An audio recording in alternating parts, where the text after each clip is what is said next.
Hello दोस्तों, कैसे हो आप सब। आशा करता हूँ आप लोग बहुत अच्छे होंगे। तो आज मैं आप लोगों को बताऊंगा कि मौत का डर क्या होता है। तो चलिए शुरू करते हैं। अपनी मौत, अपनों की मौत बहुत ही डरावनी लगती है। बाकी तो मौत का उत्सव मनाता है मनुष्य। थोड़ा कड़वा लगेगा पर सही बात है। बकरे का, तीतर का, मुर्गे का, हलाल का, बिना हलाल का, भुना हुआ, छोटी मछली, बड़ी मछली, हल्की आंच पर सिका हुआ, ना जाने कितने बल्कि अनगिनत स्वाद है मौत के। क्योंकि मौत किसी और की और स्वाद हमारा। स्वाद से कारोबार बन गई है मौत। मुर्गी पालन, मछली पालन, बकरी पालन, नाम पालन और मकसद हत्या। स्लॉटर हाउस तक खोल दिए गए, वो भी ऑफिशियल। गली गली में खुले नॉनवेज होटल। मौत का कारोबार नहीं तो और क्या है। मौत से प्यार और उसका कारोबार इसलिए क्योंकि मौत हमारी नहीं है। जो हमारी तरह बोल नहीं सकते, अपनी सुरक्षा स्वयं नहीं कर सकते, उनकी असहायता को हमने अपना बल कैसे मान लिया है। कैसे मान लिया कि उनमें भावनाएं नहीं होती हैं। डाइनिंग टेबल पर हड्डियां खाते समय बाप बच्चों को सीख देता है, बेटा कभी किसी का दिल नहीं दुखाना, कभी किसी की आहें मत लेना। बच्चों में झूठे संस्कार डालते बाप को अपने हाथ में वो हड्डी दिखाई नहीं देती जो इससे पहले एक शरीर थी, जिसके अंदर इससे पहले एक आत्मा थी। उसकी भी एक माँ थी जिसे काटा गया होगा, जो कराहा होगा, जो तड़पा होगा, जिसकी आहें निकली होंगी, जिसने बद्दुआ भी दी होगी। कैसे मान लिया कि जब जब धरती पर अत्याचार बढ़ेंगे तो भगवान सिर्फ तुम इंसानों की रक्षा के लिए अवतार लेंगे। क्या मूक जानवर उस परम पिता परमेश्वर की संतान नहीं है? क्या उस ईश्वर को उनकी रक्षा की चिंता नहीं है?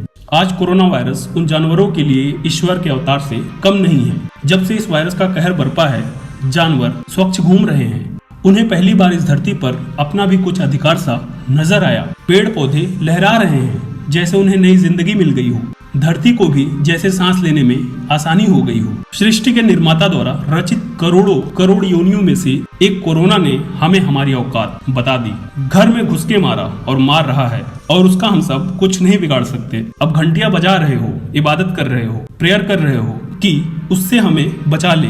धर्म की आड़ में उस परम पिता के नाम पर अपने स्वाद के लिए कभी ईद पर बकरे काटते हो, कभी दुर्गा माँ या भैरव बाबा के सामने बकरे की बलि चढ़ाते हो। कहीं तुम अपने स्वाद के लिए मछली का भोग लगाते हो। कभी सोचा ईश्वर का स्वाद क्या होता है? क्या है उनका भोजन?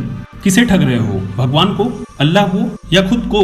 मंगलवार को नॉनवेज नहीं खाता, आज शनिवार है इसलिए नहीं। अभी रोजे चल रहे हैं, नवरात्रि में तो सवाल ही नहीं उठता। झूठ पर झूठ। फिर कुतर्क सुनो, फल सब्जियों में भी तो जान होती है। तो सुनो, फल सब्जियां संसर्ग नहीं करती हैं, ना ही वो किसी प्राण को जन्म देती हैं, इसीलिए उनका भोजन उचित है। ईश्वर ने बुद्धि सिर्फ तुम्हें दी है ताकि तमाम योनियों में भटकने के बाद मानव योनि में तुम जन्म मौत के चक्र से निकलने का रास्ता ढूंढ सको। लेकिन तुमने इस मानव योनि को पाते ही खुद को भगवान समझ लिया है। आज कोरोना के रूप में मौत हमारे सामने खड़ी है। तुम ही कहते थे जो हम प्रकृति को देंगे वही प्रकृति हमें लौटाएगी। यह संकेत है ईश्वर का। प्रकृति के साथ रहो, प्रकृति के होकर रहो, वरना ईश्वर अपनी ही बनाई गई योनियों को धरती से हमेशा के लिए विलुप्त कर चुके हैं। उन्हें एक क्षण भी नहीं लगेगा इंसानों को विलुप्त करने में। मौत का डर कभी कभी डिप्रेशन या चिंता का कारण बन जाता है, जो एक ऐसी स्थिति है जिसे किसी प्रोफेशनल की मदद से ही ट्रीट किया जा सकता है। एक से ज्यादा काउंसलर की मदद लेने से भी ना घबराएं। आपको एक ऐसे काउंसलर की तलाश है जो आपकी इस अनोखी समस्या को समझे और इसे निपटने में आपकी मदद कर सके। आप इस डर से निजात पा सकते हैं। बस यही भरोसा कायम रखें, ये आपके द्वारा की गई अपनी एक भविष्यवाणी है जो सच होकर रहेगी। अपनी ही मौत के बारे में बहुत ज्यादा ना सोचें। अपनी जिंदगी में हमेशा मजे करते रहें ताकि मरते वक्त आपको किसी बात का गम या पछतावा ना रह जाए। हम अपनी हर सांस के साथ अपने कब्र के नजदीक पहुंच रहे हैं, लेकिन अपनी हर सांस के साथ आप अपनी मुक्ति के करीब भी पहुंच सकते हैं। एक इंसान के रूप में जन्म लेने का मतलब है कि आप में असीम और अनंत होने की संभावना है।